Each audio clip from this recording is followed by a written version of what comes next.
ধন্যবাদ মিডিয়া বন্ধুকে। আজকে আমরা বিধানসভা ২৭ Kalyanpur Pramodnagar ADC constituency ১৬ Mandai Pulinpur BC আমাদের রূপরাই বিসির মধ্যে ২ নং ওয়ার্ড ২ নং ওয়ার্ডে আমাদের আগামী সংক্রান্তির পরে একটা TWF ত্রিপুরা উইমেন ফেডারেশনের একটা বিরাট জনসভা হতে চলেছে। মেগা মাস গ্যাদারিং কুমলিঙ্গে হবে। সেটা ডেট আমরা এখনও ঠিক করিনি। ইদানিং এর মধ্যে আমরা প্রেস মিডিয়ার মাধ্যমে এবং প্রেস ব্রিফিংয়ের মাধ্যমে আমরা ডেট জানিয়ে দেব সবাইকে। কিন্তু সেই মেগা মাস গ্যাদারিংয়ের পরিপ্রেক্ষিতে আমরা আজকে একটা ছোট সভা করেছি ২ নং ওয়ার্ডে।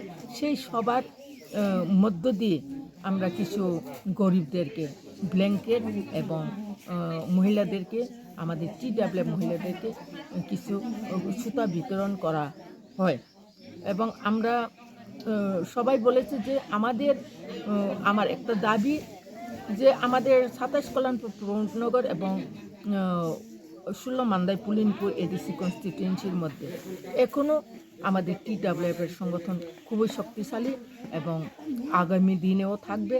যেহেতু এখানে MDC এখন নেই, বর্তমান আমাদের বাই ইলেকশন করিনি এবং বিসি ইলেকশনও হয় নাই, কারণ আমরা জানি রাজ্য সরকার যদি চায় তাহলে বিসি ইলেকশন এবং বাই ইলেকশন করতে পারে।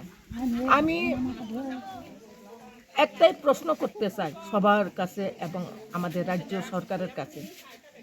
রাজ্য সরকারের যেটা গ্রাম পঞ্চায়েত ইলেকশন, মিউনিসিপ্যাল কর্পোরেশন, নগর পঞ্চায়েত এবং আগরতলাতে আমাদের ধনপুর বিভিন্ন বিধানসভাতে যেটা বাই ইলেকশন সেটা বিধানসভার হয়ে যায়।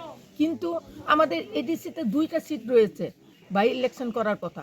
আমাদের মাননীয় মিনিস্টার এবং বিধায়ক হয়ে গেছেন শ্রীযুক্ত অনিমেষ দেববর্মা এবং আমাদের MLA আম্বাসার MLA হয়ে গেছে, যিনি নাকি আমাদের এই ১৬ মান্দাই পুলিনপুরের MDCও ছিলেন।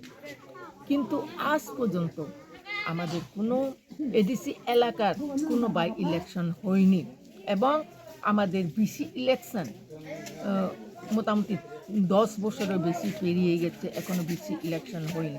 সেই জন্য আমাদের গ্রাম অঞ্চলে বিসি এলাকাতে কোনো উন্নয়নমূলক কাজ হয়নি। সেটার জন্য আজকে সবাই ক্ষেপে আমাদের টিপ্রামথা দলে এবং আমাদের মহারাজা ভূভাগ্রা শ্রী শ্রী প্রদ্যুৎ বিক্রম কিশোর মানিক্যকে সবাই ভালোবাসে এবং বিশ্বাস করে আমরা এই মহারানী আমাদের এই মান্দাই পুলিনপুর এলাকার এখনও আমাদের সংগঠন টিপ্রামথা এবং TWF-এর সংগঠন খুবই শক্তিশালী আমি দাবি করি এবং যে কোনো এক ডাকে আমরা সবাই আমাদের মায়েদেরকে মহিলাদেরকে পাই। যেটা আমি একটা কথা বলতে চাই, আমাদের মাননীয় মুখ্যমন্ত্রী আমি খুবই শ্রদ্ধা করি। যে কোনো মিছিল মিটিংয়ে গেলে ওনার একটাই বক্তব্য থাকে যে আমাদের মাতৃভাষা ককবরককে আমরা দাবি করেছিলাম দীর্ঘদিন ধরে।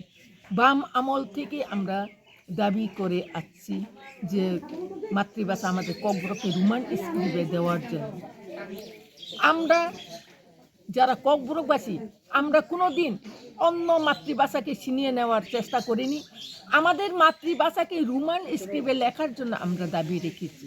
সেটা দেওয়ার কিসের অসুবিধা আমি জানি না, কিন্তু আমাদের সুবিধার সেটা চাই না।